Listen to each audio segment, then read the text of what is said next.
eu sou a professora Gislaine, sejam bem-vindos a mais uma aula de espanhol. Na aula de hoje, a gente vai comentar um pouquinho sobre simetria ou assimetria de tratamento. Vamos falar e entender um pouquinho como os contextos sociais podem influenciar na nossa comunicação, nas nossas formas de falar. Vamos começar contextualizando um pouquinho sobre língua, né? Vamos falar um pouquinho sobre língua. A língua, em sua realidade, em seu uso, tem alguns condicionamentos funcionais ou gramaticais, sintaxe, morfologia, etc.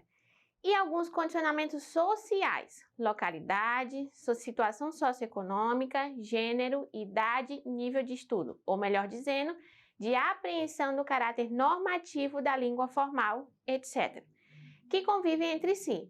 Não apenas falantes individuais, mas a história dos falantes como grupo falante está na base de ambos esses condicionamentos. Então, dentro de um mesmo contexto social, vamos ter diversas formas de comunicação, que vão ser aí, como mencionamos anteriormente, influenciados por esses contextos sociais, certo? Então, a forma da gente se comunicar, da gente falar aí, vai ser influenciado por isso. Então, a forma que eu falo dentro da escola, por exemplo, é diferente da forma que eu falo dentro de casa, com minha família, né? E esses contextos aí que a gente vai encontrar dentro da sociedade, né? Esses contextos sociais, sempre vai estar influenciando a forma como eu vou falar, como eu vou utilizar a língua. A língua, portanto, é um fato eminentemente social. E a linguística, o estudo científico da língua, só pode também ser social. E isto parece óbvio, se dito desta maneira. Porém, o que se estuda na língua, na maior parte das vezes, é a sua forma e não a interação linguística entre os falantes, certo? Então, quando a gente vai estudar a língua, né, geralmente a gente vai aprender a forma normativa de comunicação. A gente aprende aí, geralmente, as formas gramaticais, né, conjugação verbal, artigos, como é essa estruturação linguística, né? Só que esses contextos sociais, ele vai adaptar a essa forma de utilização da língua. Então, eu preciso aprender não somente a estrutura, mas também como utilizar essa estrutura a partir dos contextos sociais. As atitudes dos falantes em relação à língua que falam são determinantes no processo de interação linguística. Quando um falante, por exemplo, não tem dúvida quanto à correção de sua forma de dizer o que ele quer, ele aparenta e é apreciado como tendo maior segurança e em razão naquilo que diz. Enquanto um falante se utiliza de uma variante sem prestígio, ele tende a ser inseguro e é considerado como inseguro ou mesmo como incorreto, sem que nada precise de fato dizer sobre o assunto em mãos. E isso mesmo para aqueles que também falam uma variante sem prestígio. Então, a gente chama de variante essas formas diferentes de comunicação, né? Essas formas diferentes de falar. As variantes, elas vão ser determinadas também pelo contexto social, né? As diversas formas de comunicação dentro de uma sociedade, né? Comumente, na sociedade, a gente chama variante sem prestígio aquelas pessoas que não têm a forma culta de falar, né? E isso é incorreto, a gente não pode dizer que a pessoa fala errado. Ela tem uma variante diferente, né? Uma forma de falar diferente, certo? Que dentro do seu contexto social ela consegue se comunicar normalmente, né? Que não influencia aí na compreensão.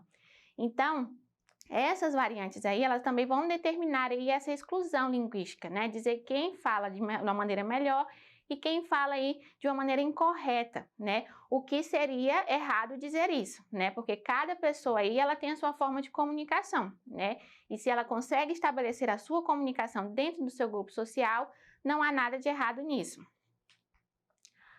A apreciação de uma forma de falar é social. O desejo de falar de uma certa forma é social. A segurança ou insegurança que sente o falante ao falar é social. Falar de uma forma mais correta ou menos correta em si é uma forma social de apreciar a língua, uma vez que não existem leis divinas que delimitam o que é correção ou erro, certo? Então, a gente pode observar aí que não existe definir como erro uma forma diferente da pessoa falar. Tudo é necessariamente um ato de comparação com um ponto mais ou menos fixo no espectro das diferentes formas de se utilizar da língua, né? Por exemplo, o Brasil ele é um país amplo, diverso, né, com diversos grupos sociais também e que tem formas distintas de falar.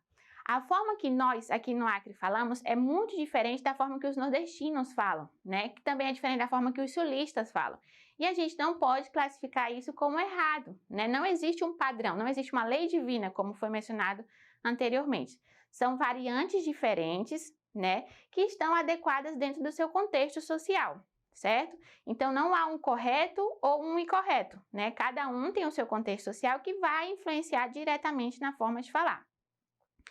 E mais, a própria aquisição de uma língua de prestígio ou sem prestígio remete a uma hierarquia social. Resumidamente, temos o jogo linguístico e o jogo social, certo? Então, as pessoas que usam aí o que chamamos da norma culta da língua, geralmente ela vai ter uma apreciação maior dentro de uma sociedade, né? E a gente pode dizer que se estabelece uma hierarquia social, justamente por conta disso. É muito comum a gente ouvir falar que pessoas que usam sotaques, né, que têm formas diferentes de falar, elas estão falando de maneira incorreta, né? E elas sofrem geralmente um preconceito linguístico, que chamamos de preconceito linguístico, né? O que não está classificado como correto, né? Cada um vai utilizar a sua variante que está adequada ou agrupada ao seu contexto social e que não influencia em nada na sua comunicação. Vamos falar agora sobre o diálogo, né? O que seria o diálogo? O diálogo é um lugar de interação dinâmica, viva e contextualizada historicamente, a qual utiliza como instrumento uma língua construída, seus significantes, sua sintaxe, sua semântica usual, mas não se esgota nessa funcionalidade, podendo de fato, dentro da historicidade desta mesma língua, modificá-la, né? Então, o diálogo ele é uma interação, né, entre duas pessoas ou um grupo de mais pessoas, né? Esse diálogo aí, né, essa dinâmica viva e contextualizada, como diz aí, né, ele vai sempre utilizar a língua, né, que ela vai ser construída aí a partir da semântica, né, que é o significado das palavras que vão ser utilizadas, né? Mas não somente nisso aí, ele também vai depender do contexto social, né? Por isso que fala aí, ó, que ele vai estar a partir do contexto histórico também, né? Ele vai depender dessa historicidade e essa historicidade também pode influenciar na modificação dessa língua, né? Porque quanto mais o tempo se avança, a língua também sofre modificações. O falante se utiliza da língua de forma a possibilitar uma interpretação por parte de seus ouvintes e cabe a ele o estabelecimento dos limites dessa interpretação, mesmo que não seja de sua responsabilidade a ultrapassagem desses. A partilha de um contexto cognitivo, isto é, de uma realidade social internalizada, condiciona a compreensão de um texto.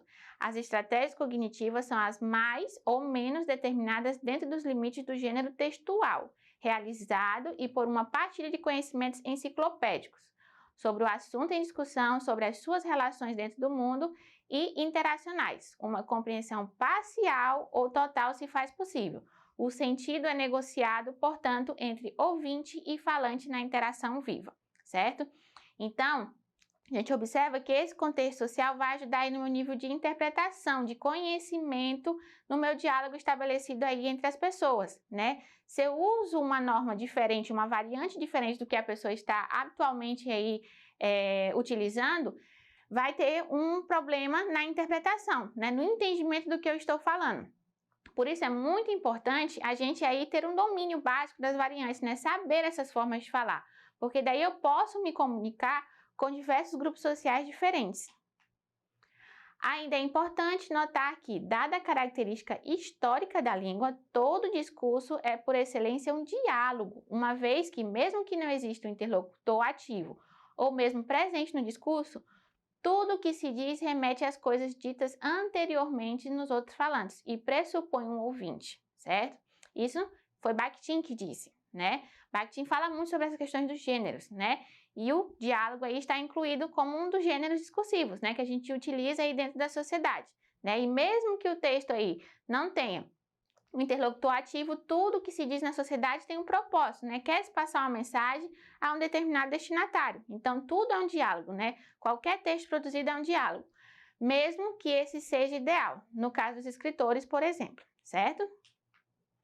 Agora vamos falar aí sobre essa questão de simetria ou assimetria, né? O que seria o diálogo simétrico? Os falantes compartilham a mesma posição, falam de fato um com o outro e não um para o outro. ou simplesmente responder às expectativas do outro. Há espontaneidade na escolha da forma de falar, daquilo sobre o que se vai falar e do tempo que se leva para falar o que é considerado necessário.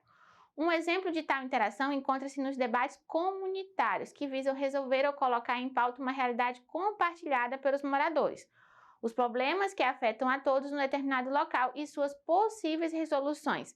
Aqui, a própria situação fomenta a simetria. Por quê? Porque todos estão pensando igual, né? Todos têm o mesmo contexto social e eles estão discutindo uma coisa só, certo?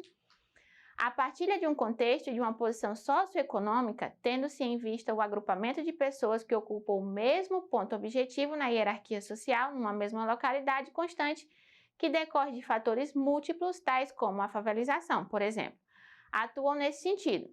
Devem, porém, num estudo mais aprofundado, ser estudados condicionamentos ideológicos, percebidos como secundários.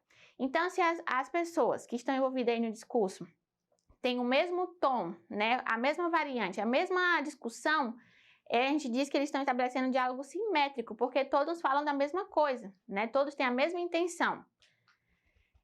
Já o diálogo assimétrico, né, é desde o início orientado pelo e para o indivíduo ou grupo de indivíduos, que numa dada situação apresenta-se como superior hierárquico e que na maior parte das vezes é objetivamente superior na hierarquia social. Isto é, que é legitimado. Além de orientar desde o início a conversa, esse indivíduo ou grupo de indivíduos detém o monopólio da conclusão, certo? Então ele que vai dizer a palavra final. A pressão para que a conversa se modele de acordo com o esperado irá apresentar-se em cada estágio da mesma. Exemplificando, podemos pensar em uma entrevista de emprego, por exemplo, né? Onde o sujeito deve se provar como um sujeito capaz de produzir e reproduzir as estruturas que permitem a sua própria inserção na posição de subordinado e a do contratante, na posição de dominante. Então, essa entrevista de emprego, geralmente tem uma pessoa que está numa posição maior. Geralmente é quem está entrevistando, né? E o entrevistado, ele fica numa posição menor, né? E esse diálogo aí, a gente diz que é assimétrico, né? Porque há uma hierarquização, né? E o entrevistador vai ter aí a posição final no discurso, certo? E a pessoa, né, ela sofre aí e sabe que está sendo subordinada dentro do diálogo. O mesmo verifica-se em situações de discussão de um problema entre alunos e professores ou dirigentes. Tende-se sempre a dar a preferência à solução que melhor serve à hierarquia, certo? A ação mantenedora do direito das instituições é uma conciliação em si desigual. Assim como coloca Benjamin, né? O impulso que leva a fazer um compromisso não parte dele mesmo, mas vem de fora. Justamente do impulso contrário, porque em qualquer compromisso, mesmo quando aceito de bom grado, não se pode fazer a abstração do caráter compulsório. O indivíduo no diálogo assimétrico deve não apenas submeter-se, mas produzir sua própria submissão. Para que essa seja legítima, seu silêncio contra a realidade da submissão é um silêncio de cumplicidade. Então, sempre quando estabelecemos um diálogo assimétrico, nós vamos ter aí essa submissão no discurso. Então, para finalizar nossa aula de hoje, né, vamos concluir aí que os fatores sociais são fundamentais para entender os diversos contextos comunicativos. E a língua, ela é multifacetada para se modificar a partir de diferentes grupos, classes e meios onde se estabelece a comunicação. É muito importante a gente saber respeitar e entender as funções que a língua estabelece dentro de uma sociedade. Para mais materiais, podem acessar a plataforma Eduque. Muitas gracias e hasta luego.